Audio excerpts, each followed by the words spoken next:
नमस्कार, आप देख रहे हैं जोहार झारखंड। आपके साथ मैं हूं अलीम अतहर। शुरुआत बड़ी खबर से करते हैं। धनबाद में बीसीसीएल के राजापुर परियोजना में रखे कोयले में आग लगी हुई है, जिससे प्रतिदिन हजारों टन कोयला जलकर राख में तब्दील हो रहा है।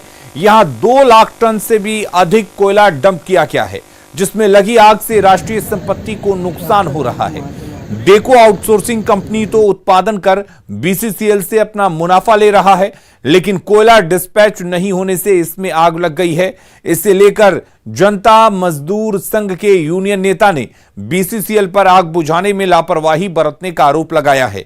वहीं बीसीसीएल बस्ता कोला एरिया 9 के महाप्रबंधक का दावा है कि डिस्पैच नहीं होने से ही कोयला का भंडार जमा हो रहा है। उन्होंने कहा कि आग बुझाने का काम चल रहा है और जल्द ही आग बुझाकर कोयला डिस्पैच कर दिया जाएगा।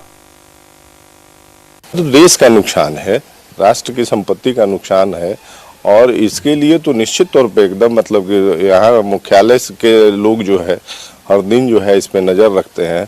हमारे महाप्रबंधक को भी सूचना जरूर होगा, अगर नहीं है तो हम आपके माध्यम से मांग करेंगे कि इस पर तत्काल कार्रवाई करके उस आग को बुझा के और कोयले को समुचित व्यवस्था करके उसको सुरक्षित जगह पर रखा जाए। निश्चित लापरवाही है, क्योंकि उनका वो स्टॉक है, वो साइडिंग है, डिपो है। अगर उसमें आग लगा है तो हमको और आपको जो पता चल जाता है तो वो तो 24 घंटा उस कार्य के लिए ही रखे गए हैं।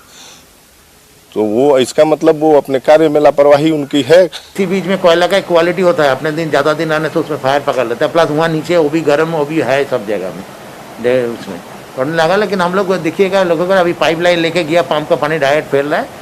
और मशीन भी हम लोग सुबह लगाते हैं, डेको का ही मशीन देता है। हम लोग उम्मीद करता है 2-4 दिन का मैंने वही दिन हफ्ता में इसको कंट्रोल कर लेगा, सब कोयला निकाल के उसको जो भी है फेंक के बाकी कोयला को निकाल देगा। बहुत नंबर आज सब। तो ऐसे में सवाल उठ रहे हैं कि क्या केवल पानी से बुझ सकती है कोयले में लगी आग? सवाल यह भी है कि कोयले को अधिक दिनों तक डंप कर क्यों रखा गया है, और इसके साथ सवाल ये भी उठ रहे हैं कि आखिर राष्ट्रीय संपत्ति को कौन नुकसान पहुंचा रहा है, कौन जिम्मेदार है इसके लिए? समय रहते कोयला डिस्पैच आखिर क्यों नहीं किया गया? सवाल ये भी है कि कोयले के उत्पादन और डिस्पैच में तालमेल क्यों नहीं है? क्यों आखिर लेट लतीफी होती है? बीसीसीएल के जिम्मेदार अधिकारियों पर आखिर कार्रवाई कब होगी? और संजय गुप्ता हमारे साथ जुड़े हुए हैं इस खबर पर ज्यादा जानकारी के लिए। संजय, आपसे जानना चाहेंगे आखिर ये लापरवाही क्यों और कौन है इस लापरवाही का जिम्मेदार? जाहिर से बात है कि कोयला कंपनी जो बीसीसीएल है वो इसके बड़े सबसे बड़े जिम्मेदार है। वहां पर जो अधिकारी इसके मॉनिटरिंग करते हैं वो जिम्मेदार है। उनको जब पूरी तरीके से पता है कि जो साइट में वो डंप कर रहे हैं कोयला वो अग्नि प्रभावित है और बहुत दिनों तक रहने के बाद कोयले जो तो नुकसान होगा, फिर भी जो है इस तरह की लापरवाही करते हैं। और देश राष्ट्र हित में जो कोयले की बहुत बड़ी उत्पादन बीसीसीएल के द्वारा होती है, उन अधिकारियों के कारण जो है सो नुकसान हो रहा है। कहीं न कहीं बीसीसीएल के जो लापरवाही की बातें जो सामने आ रही है, जो खुलकर यूनियन नेता भी बोल रहे हैं, तो उनको जब पता है तो इस तरह की चीजें आखिर वो क्यों करते हैं? डेको कंपनी द्वारा आखिर वहां पर क्यों साइट दिया गया जो वहां पर डंप कर रहे हैं, ये सबसे बड़ी बात है। और डिस्पैच और जो उत्पादन है उस पर तालमेल क्यों नहीं बैठा जाएगा, क्यों नहीं उसको समय रहते जो है सो डिस्पैच करके बाहर भेजा जा रहा है, ये सबसे बड़ी चीजें हैं। हालांकि इस पर यूनियन के जो लीडर हैं वो खुलकर सामने आ रहे हैं, वो बीसीसीएल अधिकारियों को घेरने में भी लगे हुए हैं और वो बार बार कह रहे हैं कि अब इसको लेकर वो आगे भी जाएंगे और कहीं ना कहीं जो भी दोषी अधिकारी है उन पर कार्रवाई की भी मांग वो करते रहेंगे। लेकिन सवाल ये है कि आग बुझाने के लिए क्या पानी काफी है? आसपास इलाके में गोफ बन रहे हैं, गोफ से जहरीली गैस का रिसाव हो रहा है, इतने बड़े पैमाने पर राजस्व का नुकसान हो रहा है, तो क्या ये तमाम कोशिशें काफी हैं? फिलहाल तो जो महाप्रबंधक से बात हुई तो उन्होंने कहा कि हम व्यवस्था कर रहे हैं कि किसी भी तरीके से आग जो लगी है कोयले पे उसको बुझाने का प्रयास किया जाए और लगातार हम पानी का बौछार कर रहे हैं। लेकिन सबसे बड़ी बात है कि जब उनको पता है कि जब वो अग्नि प्रभावित क्षेत्र है तो आखिर वहाँ क्यों रखा गया, ये सबसे बड़ी चीज सामने आ रही है खुल के। और बीसीसीएल की लापरवाही लगातार सामने आती है। हर बार यहाँ पर गैस बनते हैं, गोप बनते हैं, उसके बावजूद भी बीसीसीएल कोई सबक नहीं लेती है, लोगों को विस्थापन नहीं करती है, जिसके कारण बीसीसीएल की लापरवाही जिसके कारण जो है सो लोगों को भी परेशानी होती है। राष्ट्र हित में जो ये सबसे बड़ी पूंजी है हमारे धनबाद जिले की कोयले की राजधानी। बिल्कुल, चलिए संजय, बहुत बहुत शुक्रिया आपका तमाम जानकारी देने के लिए। झारखंड में कोरोना संक्रमण की रफ्तार काफी धीमी होती जा रही है। कल राज्य में कोरोना संक्रमण का आंकड़ा 250 के नीचे तक पहुंच गया। झारखंड में पिछले 24 घंटे में 239 पॉजिटिव मिले हैं। वहीं 493 लोग कोरोना को मात देकर स्वस्थ भी हुए हैं। सबसे बड़ी राहत की बात यह है कि कल झारखंड में कोरोना संक्रमण से किसी की भी मौत नहीं हुई है। बात तो रांची की करें तो यहां कल 27 नए कोरोना पॉजिटिव मिले। इसी के साथ राज्य में कोरोना के एक्टिव केस की संख्या 4000 के नीचे पहुंच गई है और कोरोना से राज्य का रिकवरी रेट 97.36% तक पहुंच चुका है।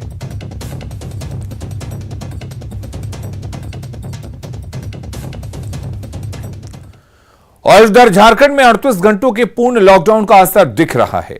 सड़कों पर सन्नाटा पसरा हुआ है, तो वहीं जरूरी काम को पूरा करने के लिए इक्के दुक्के लोग सड़कों पर नजर जरूर आ रहे हैं।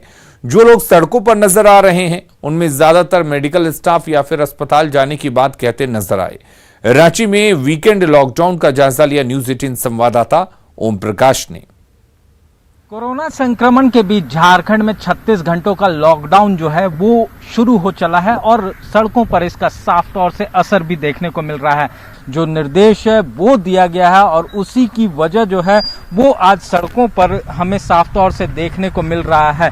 हम बात करना चाहेंगे सड़कों पर जो तमाम वाहन है या फिर लोग हैं वो निकलने से भी गुरेज कर रहे हैं। तो कहा जाए तो सरकार के जो जो दिशा निर्देश हैं उसका पूरी तरह से इम्प्लीमेंट जो है वो हमें देखने को मिल रहा है। हम और भी लोग हैं। आप लोग कहाँ से हैं? कहाँ से हैं? आज लॉकडाउन है। आप लोग? हम शौचालय आते चडरी में रहते हैं। वो मतलब कि कहा जाए तो आज लॉकडाउन है, जानकारी है? लॉकडाउन में सड़कों पर नहीं निकलना है और ये जो है कुछ लोग जो हैं वो बेपरवाह भी हैं और तो कुछ लोग जो हैं वो अपनी जो ज़रूरी कामकाज है यानी कि वो एसेंशियल कमोडिटी से जुड़े हुए हैं। बात की जाए तो मेडिकल या फिर ये तमाम चीज़ों के लिए। जी आप कहाँ जा रहे थे? जी हाँ, रांची रोटरी क्लब में हमारा था। 9 से 11 का शेड्यूल था हमारा। तो बस जस्ट घर से निकले हैं वैक्सीन के लिए। साफ तौर से जो लोग सड़कों पर भी निकले हैं वो ज़रूरी कामकाजों से ही निकले हैं और सरकार के जो ये निर्देश है उसे भी लोग जो हैं वो पूरी तरह से सकारात्मक रूप में ले रहे हैं। उनका साफ तौर से कहना है कि सरकार का ये दिशा निर्देश जो आया है इस दिशा निर्देश का वो अनुपालन कर रहे हैं क्योंकि ये उन्हीं के लिए है, उन्हीं की सुरक्षा से जुड़ा हुआ है। तो राजधानी रांची में जो सरकार का लॉकडाउन है उसका मिला जुला असर नहीं कहा जाए तो पूर्ण रूपेण जो असर है वो देखने को मिल रहा है। कैमरामैन संजीव तिवारी के साथ ओम प्रकाश, न्यूज 18 रांची। कोरोना काल में स्वास्थ्य सुरक्षा सप्ताह के बीच पहली बार 38 घंटे के वीकेंड लॉकडाउन का गोड्डा में असर दिख रहा है। यहां इमरजेंसी सेवा छोड़कर सभी दुकानें बंद हैं। कल शाम 4 बजे से पहले बाजारों में भीड़ दिखी थी। वहीं डीसी और एसपी के कड़े निर्देश के बाद पुलिस बल सतर्क दिख रहा है और वीकेंड लॉकडाउन का सख्ती से पालन किया जा रहा है। अधिक जानकारी दे रहे हैं गोड्डा संवाददाता गौरव झा। 38 घंटे का संपूर्ण लॉकडाउन है ये और उसकी तस्वीर गोड्डा से हम आपको दिखा रहे हैं कि जिस तरीके से कि शनिवार के शाम 4 बजे से लेकर इतवार के सुबह 6 बजे तक लॉकडाउन लगाई गई है। गोड्डा के भी हर एक चौक चौराहों पर पुलिस की गश्ती लगा दी गई है। हर एक गाड़ियों को रोका जा रहा है, उनसे पूछा जा रहा है कि ये कहाँ आवागमन है, क्योंकि पिछले दिनों ही उपायुक्त और पुलिस अधीक्षक के द्वारा ये सूचना दे दी गई थी कि किसी भी तरीके की आवाजाही पर रोक रहेगी सिवाय इमरजेंसी की। उससे एक दिन पहले वो तस्वीरें भी सामने आ रही थी कि किस तरीके से भीड़ जो थी मंडियों में हो या बाज़ारों में हो वो बढ़ रही थी, क्योंकि लोगों को जो इमरजेंसी के सामान थे, साग सब्जियां लेनी थी, एसेंशियल चीज़ें थी, उसके लिए स्टॉक करना था और उस क्योंकि आज बंदी होना था। और उसी बंदी की तस्वीर गोड्डा के नगर थाना परिसर के सामने से हम आपको दिखा रहे हैं, क्योंकि हर एक चौराहे पर पुलिस की गश्ती ठीक इसी प्रकार से लगा दी गई है कि यहाँ पर गाड़ियों को चेक किया जाएगा, पूछा जाएगा कि वो कहाँ जा रहे हैं। यहाँ एक जो तैनाती पुलिस बल है उनसे भी हम बात करेंगे। आप पूछेंगे क्या कुछ निर्देश सर दिया गया है आज के लिए? हमको अभी पूरा संपूर्ण लॉकडाउन है, ठीक है। गाड़ी चेकिंग हो रहा है, सभी 4 व्हीलर 2 व्हीलर सभी चेकिंग हो रहे हैं। जो इमरजेंसी सेवा है उसी को छोड़ा जा रहा है। इमरजेंसी सेवा को छोड़कर सभी चीजें बंद कर दी गई। रामगढ़ के आदिवासी बहुल बड़का गांव के पंचडा में नदी पर एक अदद पुल नहीं है। इससे ग्रामीणों को बरसात में काफी परेशानी उठानी पड़ती है। यहां के ग्रामीण बरसात में 4 महीने उफनती हाहारो नदी को जान जोखिम में डालकर पार करते हैं। पिछले 20 साल में यहां 15 से अधिक लोग नदी के तेज धार में बह चुके हैं। पचंडा के ग्रामीण इस नदी को पार करने के लिए पतरातू, रामगढ़ या भुरकुंडा जाते हैं। नदी में उफान से 350 मीटर की दूरी तय करने के लिए उन्हें 25 किलोमीटर की दूरी तय करनी पड़ती है। लोगों ने सरकार से जल्द पुल बनाने की गुहार लगाई है।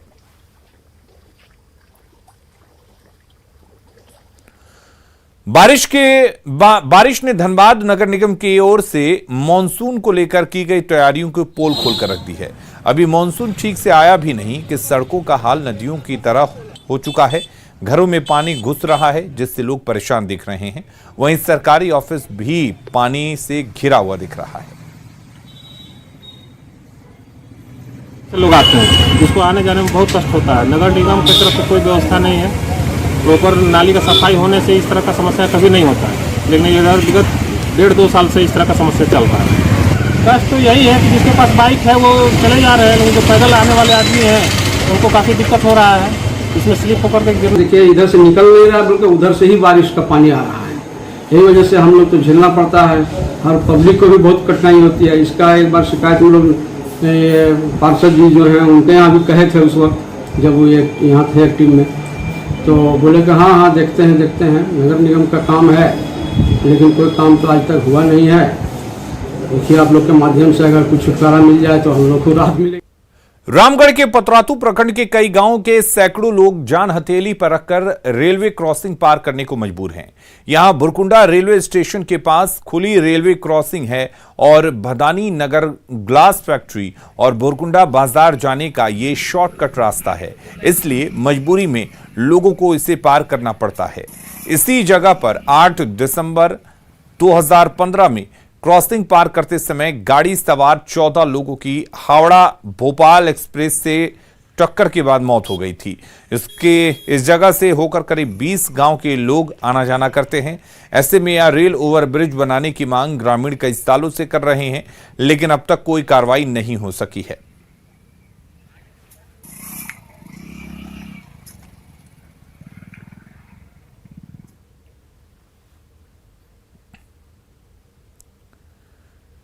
नेटवर्क 18 फेडरल बैंक संजीवनी गाड़ी भारत के कोविड प्रभावित जिलों में जा रही है। वैक्सीन के लिए जागरूकता फैलाने की हमारी इस मुहिम को आप भी अपना सहयोग दीजिए। चलिए आपको दिखाते हैं संजीवनी गाड़ी अब तक कहां कहां गई और आज कहां है।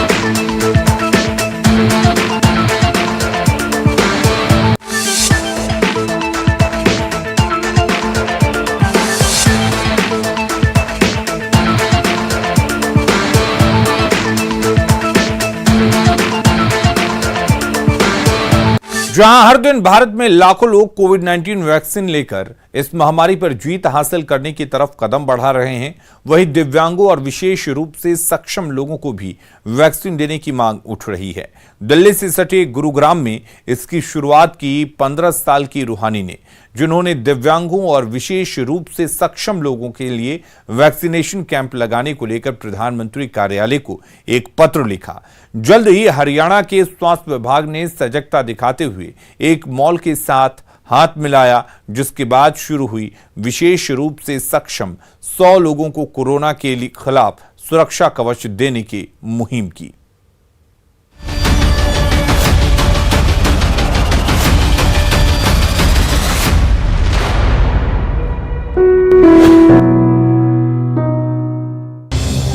हरियाणा में ये अपनी ही तरह की पहली मुहिम है। ये विशेष रूप से सक्षम लोगों के लिए एक बड़ी राहत है। गुरुग्राम के एम्बियंस मॉल में शुरू हुआ है एक ऐसा कैंप जो सिर्फ विशेष रूप से सक्षम लोगों के लिए ही है, जहां कोविड-19 वैक्सीन के रूप में दिया जा रहा है सुरक्षा कवच। The more important thing is that all the special need people are very prone to infections. Prone, and they don't want to go to the hospitals and all that crowded places. 27 वर्षीय हर्ष शर्मा उन चुनिंदा लोगों में शामिल हैं जिन्हें इस खास मुहिम के बारे में पता चला। चंद मिनटों में ऑन द स्पॉट रजिस्ट्रेशन, न किसी कतार में खड़े होने की जरूरत, न लंबा इंतजार, और बस कुछ ही मिनटों में कोवैक्सीन का टीका उन लोगों को मिलता है जिन्हें इसकी सबसे ज्यादा जरूरत है।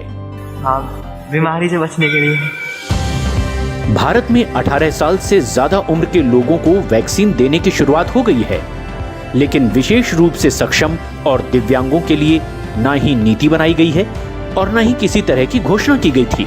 I saw that my brother really needed to have like a special and space environment for the vaccination because he is very sensitive to attention and all this injections and all this medical procedure. Like he would not be able to sit in one place and do it. So I wrote a letter to the PMO. लिखे गए एक पत्र के बाद हरियाणा के स्वास्थ्य विभाग और कुछ लोगों की एकजुट कोशिशों से शुरू हुई एक अनूठी मुहिम। ऐसे ही कैंप्स हम आने वाले टाइम में और ऑर्गेनाइज करेंगे ताकि एटलीस्ट हम जिस एरिया में रह रहे हैं उसके यहाँ के जितने भी स्पेशल नीड्स के पर्सन हैं उन सबको कवर अप कर पाएँ।